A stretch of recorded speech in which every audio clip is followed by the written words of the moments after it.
Hello पवन भाई, how you? Very fine Dinesh भाई। सो पवन भाई, आप आज world book fair 2023 Pragati Maidan new Delhi में है और आपका अभी मॉर्निंग में बुक लॉन्च भी हुआ है, गाला बुक लॉन्च इवेंट पे। So how are you feeling right now? Actually मैं बताऊं दिनेश भाई, this feeling is simply out of the world. And out of the world को अगर मैं एक्सप्लेन करूं, ड्रीम्स में भी ये चीज नहीं सोची थी कि हम कभी बुक लिखेंगे, and it's because of Akshar भाई efforts and pen down efforts कि ये बुक एक्चुअली में एक रियलिटी बन के आई है, and such an amazing launch.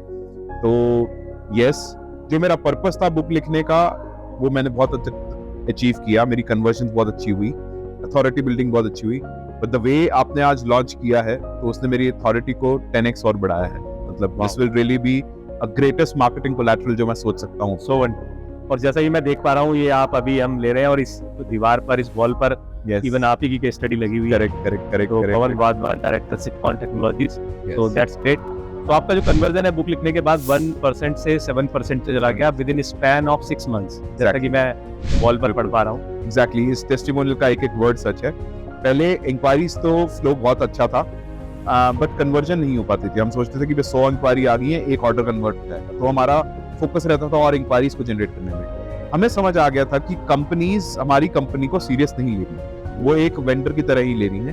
तो हमारे को सिप्कॉन को कुछ डिस्टिंक्ट दिखाना था, सिप्कॉन को डिस्टिंक्ट दिखाना था, सिप्कॉन के डायरेक्टर को डिस्टिंक्ट दिखाना था।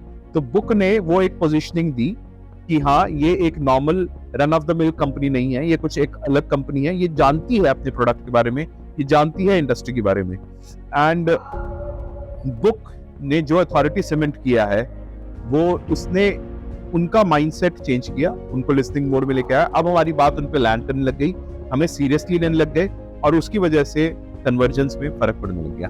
वही कहते हैं ना, first impression is the last impression. सबसे पहले आप जब आप बुक भेज देंगे तो वो इंप्रेशन ही आप ऐसा क्रिएट कर देते हैं कि हाँ, ये कोई हल्का बंदा नहीं है, ये कोई सीरियस बंदा आ रहा है सीरियस मीटिंग करने के लिए, सीरियस बात। और मुझे इसमें ऐसा भी दिखाई देता है, जैसे आप बता रहे हैं, कि जब बुक जाती है तो क्योंकि उसको कुछ गोल्डन नगेट मिलते हैं, बिकॉज आपने सालों का एक्सपीरियंस इस बुक में दिया है। करेक्ट। तो उसको कहीं ना कहीं ये भी लगता है कि ये आदमी कुछ देने आया है, कॉन्ट्रीब्यूटर है। एग्जैक्टली। ये कोई माल सिर्फ मेरे से लेने नहीं आया है, ये पहले मुझे दे रहा है और फिर ये मुझे गाइड भी कर रहा है। तो ये मेरा एक उद्धारक है, मेरा जो डॉक्टर है, अथॉरिटी है। बिल्कुल।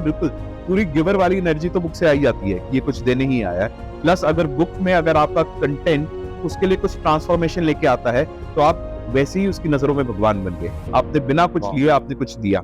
तो जब आपने कुछ ट्रांसफॉर्मेशन ऑलरेडी दे दी, कहते हैं ना जैसे कि आप देने पे ध्यान रखो, आप टोटल ट्रांसफॉर्मेशन पे ध्यान दो, प्रोडक्ट अपने आप बिक जाएगा। तो हमारे को प्रोडक्ट को अब दिखाने की जरूरत नहीं है।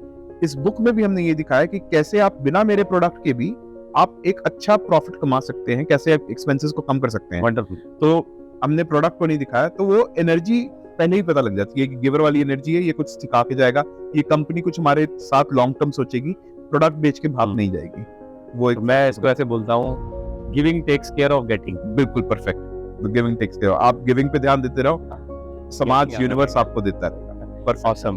So, पवन भाई, आपका जिस दिन आपके दिमाग में थॉट आया कि मुझे बुक राइटिंग या पब्लिशिंग करनी है, वहां से लेकर के आज आपकी बुक आपकी आंखों के सामने है, प्रेजेंट है, तो वो जो जर्नी आपकी पेन डाउन प्रेस के साथ, दिनेश वर्मा के साथ रही, उसके बारे में मैं जानना चाहूंगा।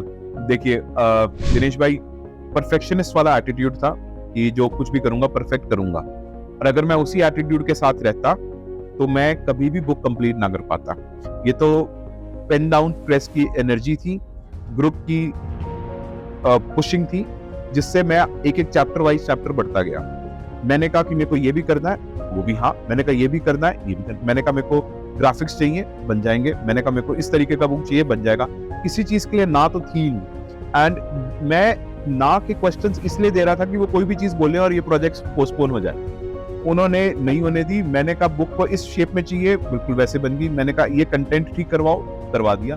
तो मेरे पास ना बोलने का रीजन था ही नहीं, हर एक चीज परफेक्ट होती गई और परफेक्ट बुक लॉन्च हुई। उन्होंने मेरे से पूछा पेपर कौन सा लगाना है, मैंने कहा जो बेस्ट लगता है इंटरनेशनल। मैंने कहा शायद अरेंज नहीं कर पाएंगे, कैरी नहीं कर दिया, सब कुछ A1 उन्होंने करके दिया।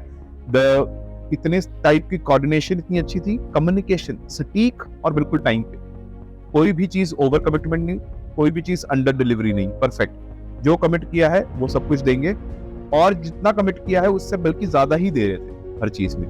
बट हाँ, कभी भी मेरे को ऐसा नहीं लगा कि मेरे को रिस्पॉन्स नहीं आ रहा, ब्यूटीफुल रिस्पॉन्स।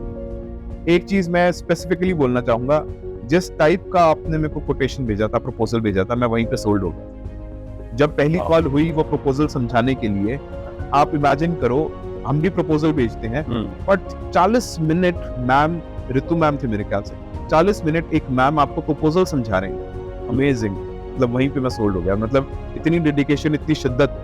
एंड उस पूरी कॉल में यही लग रहा था कि हाँ मेरे को ही ट्रांसफॉर्म कर रहे हैं, कहीं कमर्शियल्स की बात नहीं, वो खत्म हो गया। उसके बाद एक जूम कॉल मेरी आपके साथ हुई, तो मुझे अंडरस्टैंड हो गया कि भैया अगर बुक अभी नहीं आई तो कभी नहीं आएगी।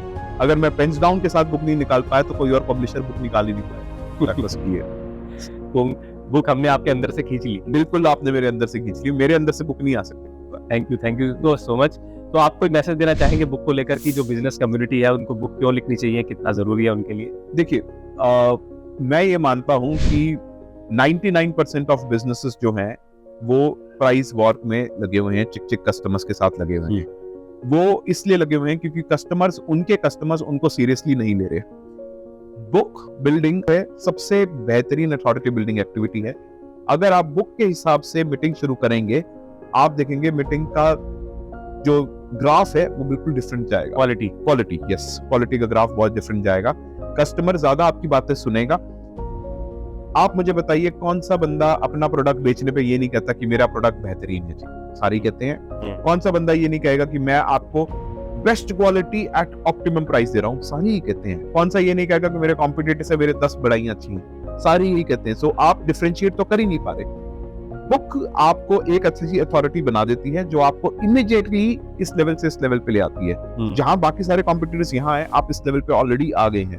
तो आप सीधा उसके माइंड के ऊपर अटैक कर रहे हैं और जो आपकी बात है वो उस पर लैंड कर रही है। अब अगर आप बोलेंगे कि हाँ मैं कॉम्पिटिटर से डिफरेंट हूँ, वो सुनने के मोड में है, वो सुनेगा और उसके बाद जो आप पॉइंट बोलेंगे उसके दिमाग में छपेंगे। बिकॉज ये कोई हल्का बंदा नहीं बोल रहा, जिसने एक किताब लिखी है वो बोल रहा है। बहुत बढ़िया तरीके से बताया कि वो जजमेंट और इवैल्यूएशन के मोड से निकल के लिसनिंग मोड में आ जाता है। करेक्ट। और जब वो आपको ज्यादा ध्यान से सुनता है तो वो आपकी ज्यादा बातें मानता है, और ज्यादा बातें मानता है तो आपका प्रोडक्ट सेल करना आसान हो जाता है और चिक चिक कम हो जाती है, और वो ज्यादा वैल्यू इम्पैक्ट आपसे ले पाता है। एग्जैक्टली। तो वही तो रीजन रहा, 1% से 7% कन्वर्जन हुई है इसी वजह से। Thank you so much. Thank you पवन भाई, and thank you for being here, and I wish you world class authority and greater income and impact through your book. Thank you so much, Dinesh. It was pleasure working with Penna. Thank you. Same here.